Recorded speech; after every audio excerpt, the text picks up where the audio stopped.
Bir şeye ücret öderken kağıt parçası uzatırsanız başınız belaya girebilir. Tabi bu kağıt parçası 100 dolarlık bir banknot değilse. Peki bir banknotu diğer kağıt parçalarından ayırıp değerli kılan şey nedir? Muhtemelen yanıtı biliyorsunuzdur. Banknot devlet tarafından basılır ve resmi bir para birimidir. Banknotları değerli kılan şey etrafta onlardan ne kadar bulunduğudur. Tarih boyunca dolar da dahil pek çok para birimi değerli mallarla ilişkilendirilmiş, dolaşımdaki miktar devletin altın ya da gümüş rezervlerine göre belirlenmiştir. Ancak bu sistemin 1971 senesinde Amerika'da yasaklanması ile beraber dolar itibari para haline gelmiştir. Yani herhangi bir dış kaynakla ilişkili olmayıp ne miktarda basılacağı hükümet ilkelerine dayanmaktadır. Devletin hangi mercileri bu ilkeleri belirler? Yasama mı, yürütme mi yoksa yargı mı? Şaşırtıcı yanıt ise hiçbirisi değildir.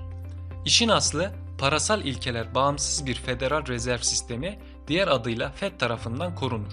FED ülke çapındaki büyük şehirlerde bulunan 12 bölgesel merkez bankasından oluşmaktadır. Bu durum Türkiye'de ise Türkiye Cumhuriyeti Merkez Bankası tarafından yürütülmektedir. Peki FED ve Türkiye Cumhuriyeti Merkez Bankası neden sonsuz sayıda yüzlük banknot basıp herkesin mutlu ve zengin olmasını sağlamıyor? Çünkü öyle yapsaydı banknotların bir değeri kalmazdı. Nasıl ki sayısı az olan ve herkesin sahip olmak istediği şeylerin değeri artıyorsa, işte banknotun değeri de aynı sebepten dolayı artardı. Para biriminin amacını düşünelim. Mal ve hizmet karşılığı olarak kullanılır. Mal ve hizmetlere dair fiyat düzeyinin sürekli yükselmesi sebebiyle paranın satın alma gücünde meydana gelen düşüşe enflasyon denir. Öte yandan eğer para miktarı aynı kalırken daha fazla mal ve hizmet üretilmeye başlanırsa paranın değeri artar. Bu sürece ise deflasyon denir. Peki 1 dolar nasıl oluyor da bir gün 10 Türk lirası oluyorken ertesi gün 11 Türk lirası oluyor? Dolar ve Türk lirası değerleri sürekli olarak değişmektedir. Bu değişime birçok şey sebep olur.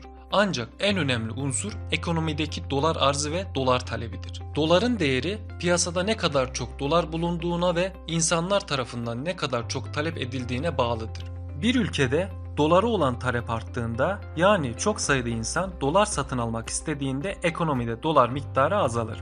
Bu durumun tam tersi de yaşanabilmektedir. İnsanlar ellerindeki dolarları Türk lirasına dönüştürdüklerinde dolara olan talep azalır. Bu durumda ekonomide dolar miktarı artar ve piyasada dolar bulmak kolaylaştığı için de doların değeri düşer. Sizce hangisi daha kötü?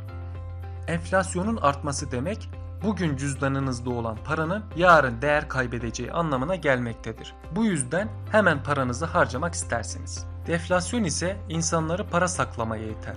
Tüketici harcamalarını düşürür, iş karını aşağıya çekerek daha fazla işsizlik ve daha az harcamaya neden olur. Ekonominin küçülmesine sebebiyet verir.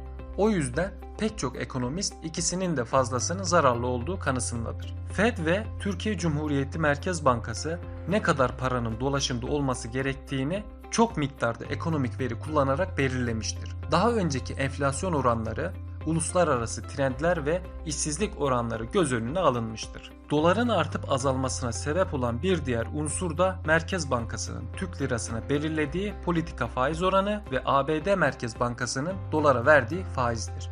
Merkez Bankası Türk lirasına verdiği faizi yükseltirse insanlar daha fazla getiri elde etmek için ellerindeki dolarları Türk lirasına çevirirler. Türk lirasının getirisi yüksek olacağı için Türk lirasına olan talep artar. Bu durumda dolar talebi azalır ve sonuç olarak doların değeri düşer. Bu Merkez Bankası'nın kura yaptığı bir etkidir. Öte yandan ABD Merkez Bankası dolara ödediği faizi arttırırsa bu durumda da Türkiye'deki yabancı yatırımcılar ve dolar sahipleri daha yüksek getiri alabilmek için yatırımlarını o ülkeye götürürler. Bu durumda ekonomide dolar azalır ve dolar talebi artar. Sonuç olarak doların fiyatı yükselir. Diğer önemli bir unsur da enflasyon beklentisidir.